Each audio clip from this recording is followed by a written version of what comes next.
Bharatiya Janata party Rajasthan सरकार माथे तुष्टीकरणनी राजनीतिरू लगायो आरोप। करौली घटनानी न्यायिक जांचनी करी मांग।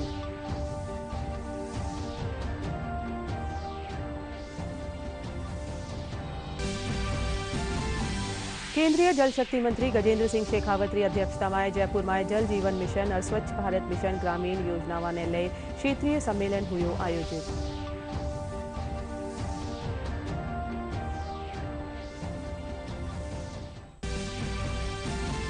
भारतीय रिजर्व बैंक आज अपनी द्विमासिक मौद्रिक नीति करी जारी। प्रमुख ब्याज दर में नहीं कर्यो कोई बदलाव।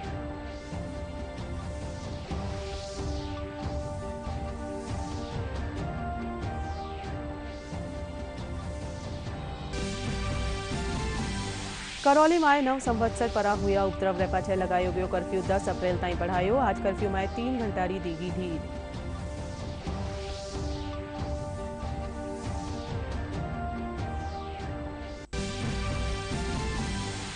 एसीबी बायोफ्यूल प्राधिकरण रा सीईओ ने 5 लाख रुपया री रिश्वत लेता करया गिरफ्तार। लाइसेंस रिन्यू करावारी एवज में मांगी ही घूस। सर्च अभियान रे दौरान सीईओ रा आवास सु मिली करोड़ा री नकदी।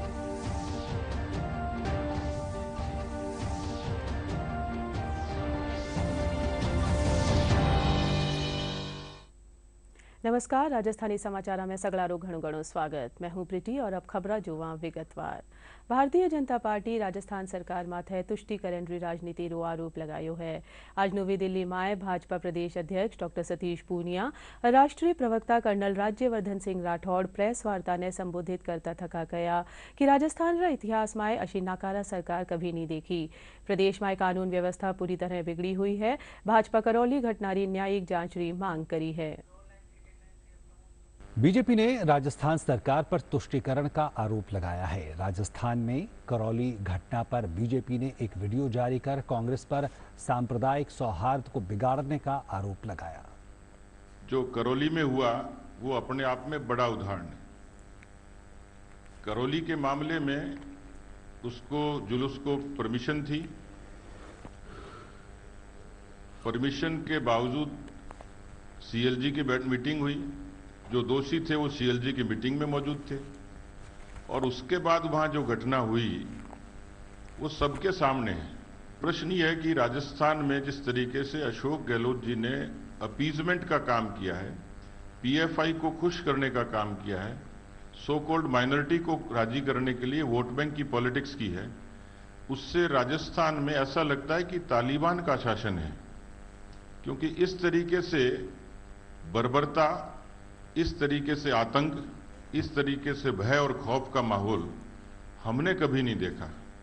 राजस्थान के इतिहास में इस तरीके की नकारा, अकर्मण्य, भ्रष्ट, अराजक सरकार मैंने अपने जीवन में नहीं देखी। जिस तरीके से राजस्थान में मुद्दों के तौर पर एक बड़ा मुद्दा किसानों के बीच में कर्जा माफी का आता, जिसकी खुद वायदा किया था राहुल गांधी जी ने और कहा था कि चाहे सूरज उगे न उगे, चंद्रमा गायब हो जाए, 10 तक गिनती गिनूंगा और कर्जा माफ हो जाएगा। दूसरा बड़ा मसला बेरोजगारी का है। 32.3% से भी ज्यादा बेरोजगारी राजस्थान में है। 70 लाख बच्चों ने परीक्षा दी और रीट में चीट की गूंज आप लोगों तक पहुंची होगी। उस पर भी हम लोग सीबीआई की डिमांड कर रहे हैं और सरकार उस पर पीछे हट रही है। राजस्थान प्रदेश के अंदर आग लगी हुई है। हालात वहां पर दिन पे दिन बदतर होते जा रहे हैं। ऐसा लग रहा है कि मानो राजस्थान की जो सरकार है वो खुद सांप्रदायिकता बढ़ाने के लिए कदम उठा रही है। ऐसा लगता है वो चाहती है कि इस तरह का माहौल बने। भाजपा का चाहे राजस्थान हो चाहे कोई भी राज्य हो, हमारा एक ही लक्ष्य रहता है कि सबका साथ हो और सबका विकास हो। लेकिन एक अपोजिशन पार्टी होने के नाते राजस्थान के अंदर अगर हम तुष्टीकरण को देखते हैं तो हम चुप नहीं रह सकते। अगर हम राजस्थान को जलता हुआ देख रहे हैं तो हम चुप नहीं रह सकते। और अचंभा नहीं होता अगर राजस्थान की कांग्रेस सरकार की इस तरह की सोच है, क्योंकि ये वही कांग्रेस पार्टी है जिसने हिंदू आतंकी शब्द दिया। अब चुनाव जब सर के ऊपर आ गया है और एक भी काम नहीं हुआ, हर विधायक को अपने क्षेत्र के अंदर मुख्यमंत्री बनाया हुआ है। अपने अपने क्षेत्र में सारे मुख्यमंत्री बने बैठे हैं और वहां पर पुलिस और प्रशासन उनके इशारे पे चल रहा है। यही कारण है कि पुलिस अपना काम नहीं कर पा रही। तो निसंदेह पूरा का पूरा ध्यान बांटना चाहते हैं, पोलराइजेशन करना चाहते हैं, अपने वोट बैंक को और साधना चाहते हैं। इसी कारण से तुष्टीकरण की राजनीति हो रही है। केंद्रीय जल शक्ति मंत्री गजेंद्र सिंह शेखावत की अध्यक्षता में जयपुर में जल जीवन मिशन और स्वच्छ भारत मिशन ग्रामीणा योजना वाले लैल क्षेत्रीय सम्मेलन आयोजित करो गयो। सम्मेलन में जल जीवन मिशन और स्वच्छ भारत मिशन ग्रामीण रे तहत हुई प्रगति की समीक्षा करेगी। सम्मेलन में कई राज्य और केंद्र शासित प्रदेशों प्रतिनिधि हिस्सों लियो। केंद्रीय जल शक्ति मंत्री गजेंद्र सिंह शेखावत कहा कि प्रधानमंत्री नरेंद्र मोदी रा नेतृत्व में संपूर्णता और लक्ष्य रे साथे योजनावारो संचालन कर्यो जा रह्यो है। केंद्रीय मंत्री आज जयपुर में प्रेस वार्ता ने संबोधित करता थका कहा कि आज देश रा 9 करोड़ 35 लाख घरा में साफ पानी पुग रह्यो है। साफ पानी सु हेल्थ इंडेक्स में सुधार हुयो है। दोबारा प्रधानमंत्री बनने के बाद में 15 अगस्त को उन्होंने लाल किले के प्राचीर पर खड़े होकर के देश के प्रत्येक घर तक पीने का पानी पहुंचे, हर ग्रामीण आवास को स्वच्छ, शुद्ध, उचित गुणवत्ता का और निर्धारित मात्रा में पानी नियमित रूप से मिले, ऐसी कल्पना देश के सामने रखी। देश में उस समय तक कुल मिलाकर के 19 करोड़ घर में से केवल 3 करोड़ घरों तक पानी पहुंचता था, यानी कुल मिलाकर के 16% से कुछ अधिक घरों तक पीने का पानी पहुंचता था। कोविड की आपदा के होते हुए भी राज्य सरकारों ने जिस तरह से धरातल पर गंभीरता के साथ में काम किया, भारत सरकार ने जिस तरह से वित्तीय संसाधन निरंतर उपलब्ध कराए, उनमें कहीं भी कमी ना आने दी। राज्य सरकारों ने भी विपरीत परिस्थितियों के होते हुए भी जिस तरह से तेज गति से काम किया, आज मैं गर्व के साथ में ये बात कह सकता हूँ कि इस कोविड की चुनौती के होते हुए भी पिछले लगभग 2.5 साल के इस कालखंड में हमने जो आंकड़ा 16% होता था, 16% से कुछ अधिक होता था, वो बढ़कर के अब 48% को पार कर चुका है। हम 50% के आंकड़े को छूने की दिशा में बहुत तेजी के साथ में बढ़ रहे हैं। देश की जो सभी प्रदेशों ने मिलकर के इस लक्ष्य में तेज गति के साथ में प्रगति की है। आज ओवरऑल अगर मैं बात करूं तो हम, जैसा मैंने कहा कि 48-49% के बीच में काम कर रहे हैं। कुछ प्रदेशों ने उल्लेखनीय प्रगति की, गोवा ने, तेलंगाना ने, हरियाणा ने, कुछ प्रदेशों ने, कुछ केंद्र शासित प्रदेशों ने भी जो है 100% का लक्ष्य प्राप्त किया है। कुछ प्रदेश इस लक्ष्य को प्राप्त करने की दिशा में बहुत तेजी के साथ में आगे बढ़ रहे हैं, जिनमें गुजरात, महाराष्ट्र, बिहार जैसे प्रदेश हैं, जो उत्तराखंड है, हिमाचल प्रदेश है, जो लगभग 90% के आसपास हैं और बहुत तेज गति से 100% की तरफ जाने के लिए काम कर रहे हैं। लेकिन बहुत सारे प्रदेश देश में ऐसे भी हैं जिनको अभी गति को बढ़ाने की भी आवश्यकता है। उनकी चुनौतियां और विषमताएं उनके लिए हो सकती हैं, लेकिन फिर भी जिस तरह का अवसर अभी प्रदेशों के पास में है, उस अवसर का उपयोग करते हुए वो प्रदेश और गति से काम कर सकते हैं, आगे बढ़ सकते हैं और अपने काम को गति प्रदान कर सकते हैं।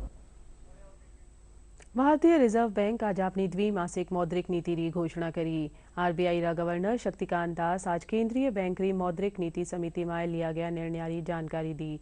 केंद्रीय मंत्री रेपो रेट और रिजर्व रेपो रेट में कोई बदलाव नहीं करियो है।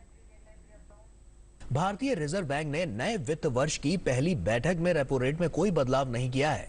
हालांकि रिवर्स रेपो रेट को 0.40% तक बढ़ाया गया है। रेपो रेट 4% पर जस का तस है, जबकि रिवर्स रेपो रेट बढ़कर 3.75% हो गया है। आरबीआई गवर्नर ने कहा है कि सभी सदस्यों की सहमति से दरों में कोई बदलाव नहीं किया गया है। Monetary Policy Committee, that is MPC, met on 6th, 7th and 8th April, and based on an assessment of the macroeconomic situation and the outlook, voted unanimously to keep the policy repo rate unchanged at 4%. The MPC also decided unanimously to remain accommodative while focusing on withdrawal of accommodation to ensure that inflation remains within the target going forward while supporting growth. Inflation is now projected at 5.7%. I repeat, inflation is now projected at 5.7% in 2022-23, with Q1 at 6.3%, Q2 at 5%, Q3 at 5.4%, and Q4 at 5.1%. Expected positive benefits from the ebbing of the Omicron wave have been offset by sharp escalation in geopolitical tensions. This has significantly changed the external and domestic landscape. Concerns over protracted supply disruptions have rattled global commodity and financial markets. Given the significant share of the two economies engaged in the war in global production and exports of key commodities like oil and natural gas, wheat and corn, palladium, aluminium and nickel, edible oil and fertilizers. Now these are, I have listed out the points which basically are at the root of the concerns over the protracted supply disruptions which are causing all this turbulence and in all these areas. केंद्र सरकार 18 से 32 आयु वर्ष लोगा खातर precaution dose ने मंजूरी दे दी है या प्रिकॉशन डोज निजी टीकाकरण केंद्र माथे लगवाई जा सकेली वटे हेल्थ वर्कर्स अन्य कोरोना रोधी टीको लगाबारो अभियान तेजी से चलायो जावेलो। टीकाकरण को लेकर केंद्र की मोदी सरकार ने बड़ा कदम उठाया है। अब 18 साल से अधिक उम्र के लोगों को कोरोना वैक्सीन की एहतियाती खुराक दी जाएगी। स्वास्थ्य मंत्रालय ने कहा कि जिनकी आयु 18 वर्ष है और उन्होंने दूसरी खुराक लेने के 9 महीने पूरे कर लिए हैं, वे निजी टीकाकरण केंद्रों पर एहतियाती खुराक के लिए पात्र होंगे। पहली और दूसरी खुराक के लिए सरकारी टीकाकरण केंद्रों के माध्यम से चल रहे मुफ्त टीकाकरण कार्यक्रम के तहत health care workers, frontline workers और 60 से ज़्यादा उम्र की आबादी के लिए एहतियाती खुराक जारी रहेगा और इसमें तेजी लाई जाएगी। देश भर में अब तक 15 वर्ष आयु वर्ग के ऊपर के तकरीबन 96% आबादी को दी गई कोविड टीके की कम से कम एक खुराक, जबकि 15 से ज़्यादा आयु वर्ग के 83% आबादी को कोविड टीके की दोनों खुराक अब तक दी जा चुकी है। करौली माए नव संवत्सर रे मौके 2 अप्रैल ने हुआ प्रवृत्त पछे लगाया गया कर्फ्यू ने अब 10 अप्रैल ताईं बढ़ा दियो गयो है। वठे जिला कलेक्टर राजेंद्र सिंह शेखावत कानीसू जारी आदेश रे मुजब आज सू कर्फ्यू माए 9 से 12 बजे ताईं री ढील दी गई। इन दौरान लोग जरूरत री चीज़ां खरीदी।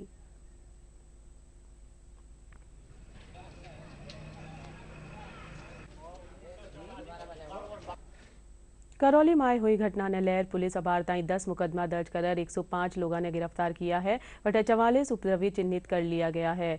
आज जयपुर में आयोजित एक प्रेस वार्ता में पुलिस महानिदेशक ML लाठर बताया कि रैली के दौरान पुलिस प्रशासन शांति और कानून व्यवस्था बनाया राखबा खातर आवश्यक प्रबंध करया हाँ। वणा बताया कि पूरा मामला री पुलिस निष्पक्ष हो दंगाइया माथे कानून सम्मत कार्रवाई कर रही है। करौली में जरूर एक अप्रिय घटना घटी है।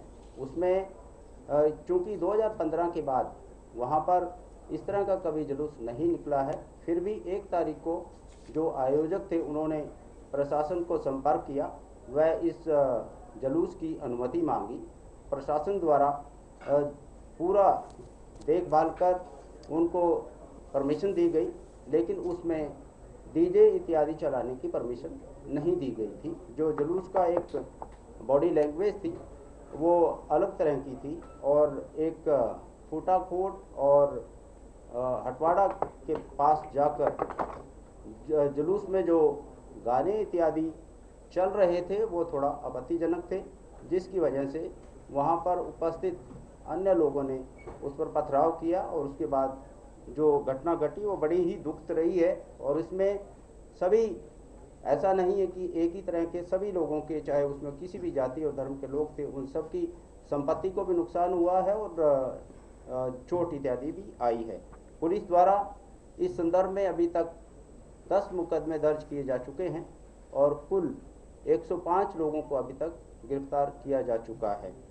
और इसमें मैं आपके माध्यम से आश्वस्त करना चाहता हूं, पुलिस बिल्कुल निष्पक्ष होकर जितने भी दंगाई हैं, चाहे वो किसी भी धर्म के हो, किसी भी जाति के हो, उनके विरुद्ध बिल्कुल कानून सम्मत सख्त से सख्त कार्रवाई की जाएगी। चीफ सेक्रेटरी मैडम के अध्यक्षता में समस्त कलेक्टर और एसपी के साथ व्यवस्थाएं बनाने के लिए चर्चा की गई है और सारी मशीनरी को इस घटना के मद्देनजर भी एक्टिवेट किया है। अदरवाइज भी, क्योंकि हमारी जो ये महीना है उसमें बहुत त्यौहार हैं, लोगों के उस सेलिब्रेशन में कोई खलल ना पड़े, उसकी एक अच्छी माकूल व्यवस्था देने के लिए मीटिंग की गई। राज्यसभा सांसद डॉक्टर किरोड़ी लाल मीणा आज करौली में हुआ उपद्रव रेपाछे प्रभावित क्षेत्र रो दौरो कर्या और लोगा सु मुलाकात करी। इन मौके सांसद मीणा सरकार और प्रशासन सु आरोपिया ने जल्द सु जल्द गिरफ्तार करवानी मांग करी।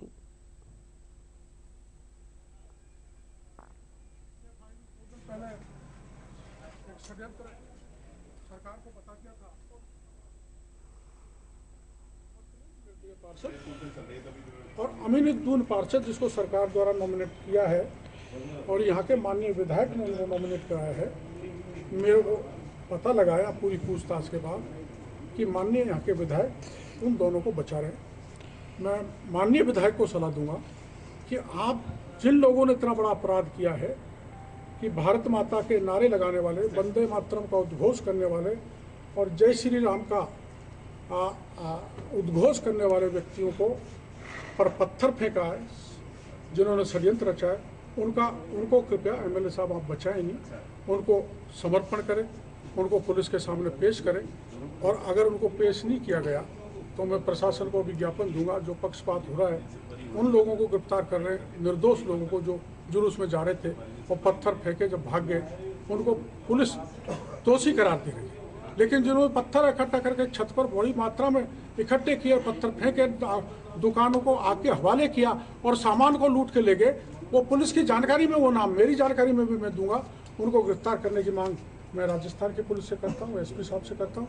और अगर नहीं किया, और कुछ एफआईआर ऐसी हैं जिनको हमारी एफआईआर को नुकसान से तो पुलिस दर्ज नहीं कर रही, उनको दर्ज कराएंगे। कार्रवाई नहीं की तो हो सकता है मैं इस कर्फ्यू में भी धरने पर बैठ जाऊँ। चिकित्सा और स्वास्थ्य मंत्री प्रसादी लाल मीणा जयपुर में अपना राजकीय आवास माथे ब्रेन स्ट्रोक जागरूकता संबंधी पोस्टर रो विमोचन कर्या। इन मौके चिकित्सा मंत्री कहा कि राज्य सरकार मुख्यमंत्री चिरंजीवी स्वास्थ्य बीमा योजना रे तहत सगली तरह की जांच और उपचार की सुविधा निःशुल्क उपलब्ध है। कोविन पोर्टल एक नई सुविधा शुरू करी है। इन लाभार्थियों ने टीकाकरण प्रमाण पत्र पर टीकाकरण रीति सही करावा में मदद मिलेली।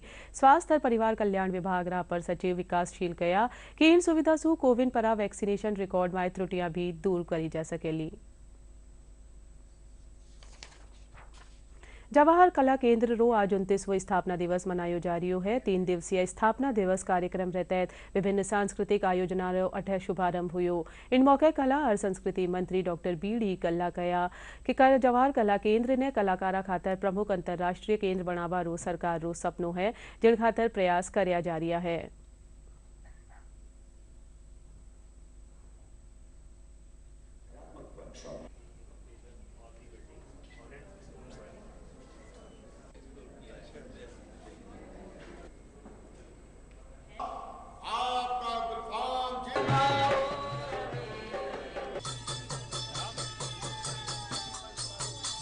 जवाहर कला केंद्र के 29वें स्थापना दिवस के अवसर पर मैं तमाम प्रदेशवासियों को और ख़ास तौर से कला और सृजन धर्मियों को अपनी ओर से हार्दिक बधाई देता हूं।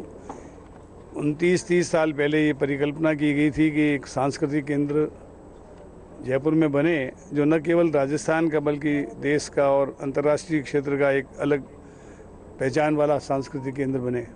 चार्ल्स कोरिया को मैंने स्वयं ने कोशिश करके बातचीत की। वो आए यहाँ पर, उन्होंने जो आर्किटेक्ट के रूप में इसको बनाया और नक्शा बनाया, आज भी सब लोग उसकी तारीफ़ करते हैं। आने वाले 25 सालों में मैं समझता हूँ कि ये जो मेरा सपना है और हमारे माननीय मुख्यमंत्री जी अशोक जी गहलोत का सपना है कि ये प्रमुख अंतर्राष्ट्रीय सांस्कृतिक केंद्र बने, वो सपना हम पूरा करेंगे। इसी संकल्प के साथ हम सभी कलाकारों को और जितने भी विधाओं के लोग आर्टिस्ट हैं, उन सबको, संगीतज्ञों को, नाट्यकर्मियों को, इन सब का आह्वान करते हैं कि वे इसको एक अच्छी पहचान बनाने में अपना संपूर्ण सहयोग दें। देखिए, ये आपने जैसा भी देखा, आज से जेकेके के स्थापना दिवस का 3 दिवसीय कार्यक्रम का शुभारंभ हुआ है, जिसमें बच्चों ने परफॉर्म किया। अभी फिर से बच्चों का नाटक है। इसी तरह से जैसे आपने सभी आर्ट गैलरीज में देखा होगा, डिस्प्ले ऑफ जो हमारी सारी एग्जीबिशन है पेंटिंग्स का है, और बच्चों का ट्रेनिंग का भी है, पॉटरी ट्रेनिंग का है, ग्राफिक्स ट्रेनिंग का है। कुल मिलाकर के एक इंक्लूसिव प्रोग्राम हमने ये 3 दिन का बनाया है। पिंक फेस्ट भी हो रहा है, शाम को कल्चरल प्रोग्राम भी हो रहा है। तो 3 दिवस तक हम लोग सभी तरह के आर्टिस्ट को, भले ही वो परफॉर्मिंग आर्टिस्ट हो, थिएटर आर्टिस्ट हो, गायक हो, लोक कलाकार हो, छोटे बच्चे हो, इंडिविजुअल व्यक्ति हैं कि जिनको कोई प्लेटफॉर्म नहीं मिल रहा है, उनको भी हमने एक कॉर्नर भी प्रोवाइड किया है कि वहाँ पे आकर के अपना टैलेंट का प्रदर्शन कर सकें। झुंझुनूरी कविता जाखड़ बेरोजगारा खातर प्रेरणारू स्त्रोत बनी हुई है। अंग्रेजी माध्यम से स्कूली शिक्षा हासिल करवाली और MBA कविता जाखड़ गोबर सु वर्मी कंपोस्ट बनार हर माह 1 लाख रुपया कमा रही है। कविता बताया कि वणा खुदरो स्टार्टअप शुरू करवारी मंशारे तहत यो काम शुरू करया है। वठे कविता री मां भी इन काम में साथ दे रही है।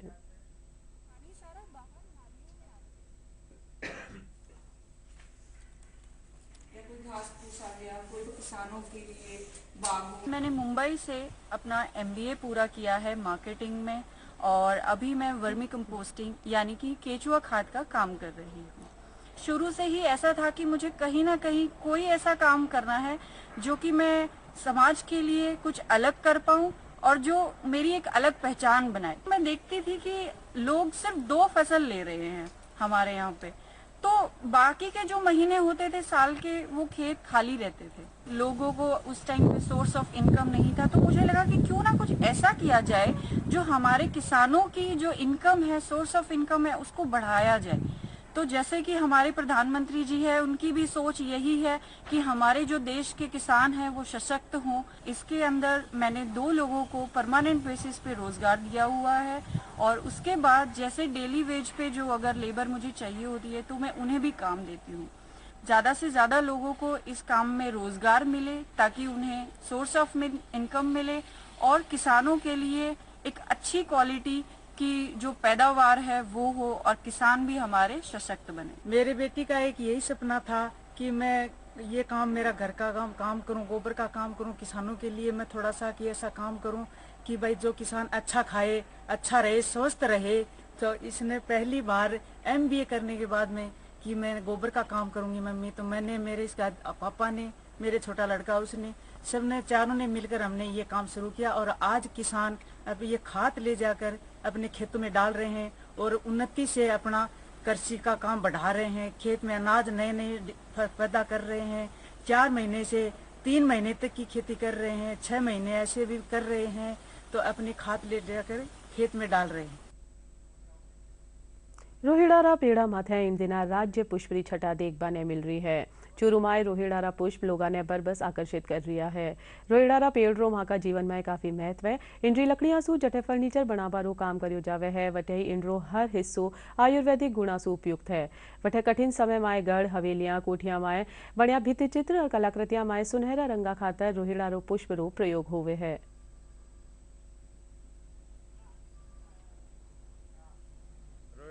एक बेशकीमती पेड़ है। ये किसानों के एक्स्ट्रा इनकम आय का स्रोत है। ये पेड़ अब ऑटोमेटिक अपने आप लगता है, इनको कोई साथ संभाल की जरूरत नहीं है। ये पेड़ जहाँ बीज गिर गया वहीं पे ये पेड़ हो गया। ये समझो, ये दोरों की धरती का ये चंदन मान लो या सागवान मान लो राजस्थान का, ये बहुत ही टॉप क्वालिटी की लकड़ी है। फर्नीचर वगैरह सब बिल्डिंगों में काम आ रहा है। इसके अंदर होल मार के इसमें रात को पानी डालो और वो सुबह पियो। पीने से डायबिटीज है, शुगर है, उसमें भी सुनने में आया कि ये औषधि का काम करती है। दूर से अपन देखते हैं तो ऐसे लगता है कि दोरों की धरती में कहीं गुलदस्ता खिला हुआ है। ये रोहिड़े का पेड़ है, तो ये काफ़ी वर्षों से हमारे बुजुर्गों से हम देखते आ रहे हैं, सुनते आ रहे हैं कि हर मौसम में हर हिसाब से फूल आता है। और इसका फूल है वो कि चैत के महीने में आता है और लोगों को एक पूरी तरफ आकर्षित करता है। ये जो रोहिड़ा होता है ना, इसकी उम्र भी बहुत ज़्यादा होती है, 100-150 साल के होता है। उसका फर्नीचर भी बहुत बढ़िया बनता है, अच्छी लकड़ी होती है। ये इतनी सुंदरता होती है, ये किसानों को भी अपने आप में आकर्षित करता है। पहले की जो हवेली होती है ना, उसके अंदर ये रोहिड़ा का फूल होता है ना, उसके कलर में भी बहुत काम आता था पहले। इसको है ना जो राज्य पुष्प की और उपमा दी गई है, और इसके फूल में और कलर भी परिवर्तन होते रहते हैं।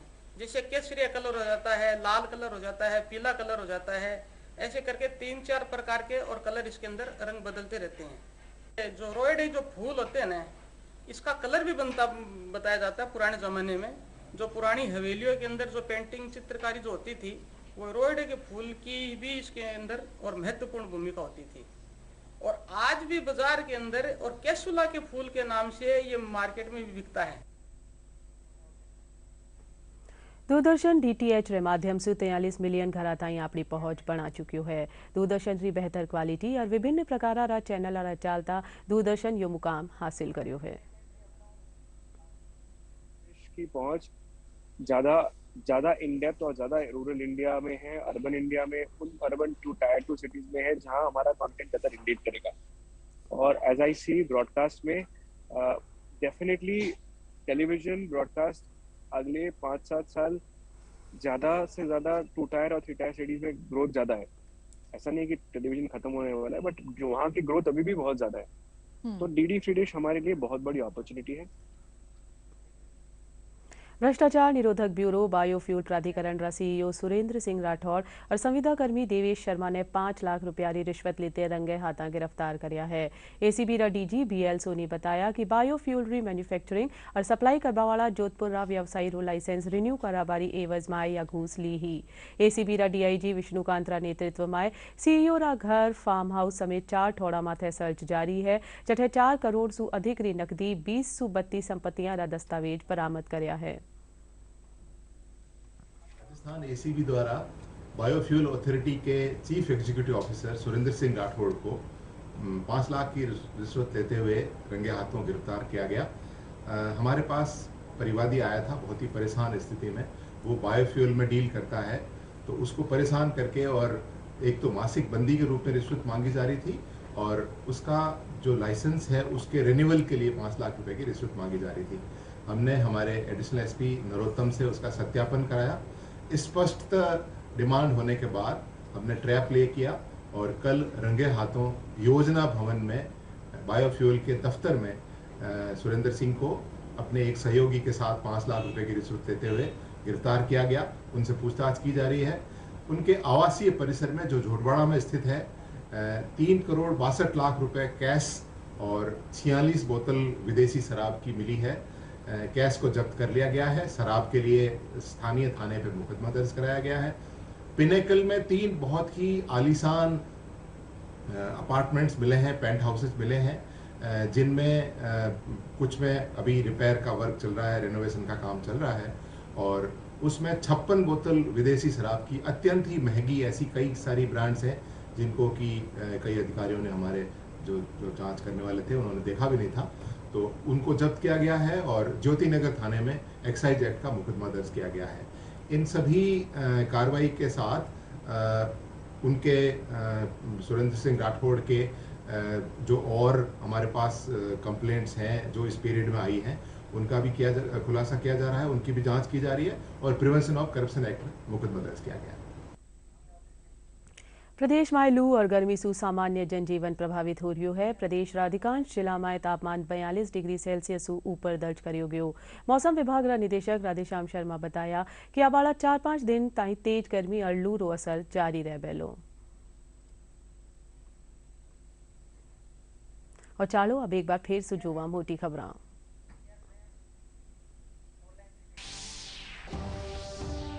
भारतीय जनता पार्टी राजस्थान सरकार माथे तुष्टिकरण री राजनीति रो लगायो आरोप। करौली घटना री न्यायिक जांच री करी मांग।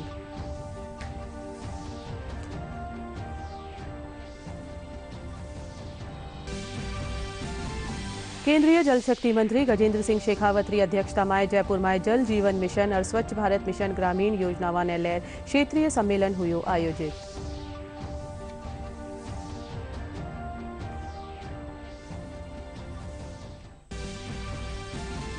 भारतीय रिजर्व बैंक आज अपनी द्विमासिक मौद्रिक नीति करी जारी। प्रमुख ब्याज दर में नहीं करियो कोई बदलाव।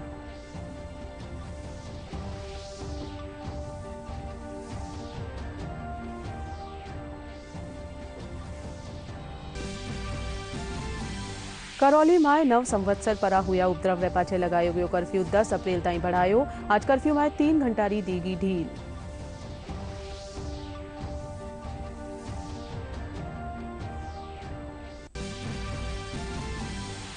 एसीबी बायोफ्यूल प्राधिकरणના सीईओને 5 लाख રૂપિયાની रिश्वत लेता કર્યા गिरफ्तार। लाइसेंस रिन्यू कराबारी एवजमाए मांगी ही घूस। सर्च अभियान रे दौरान सीईओ रा आवास मिली करोड़ारी नकदी।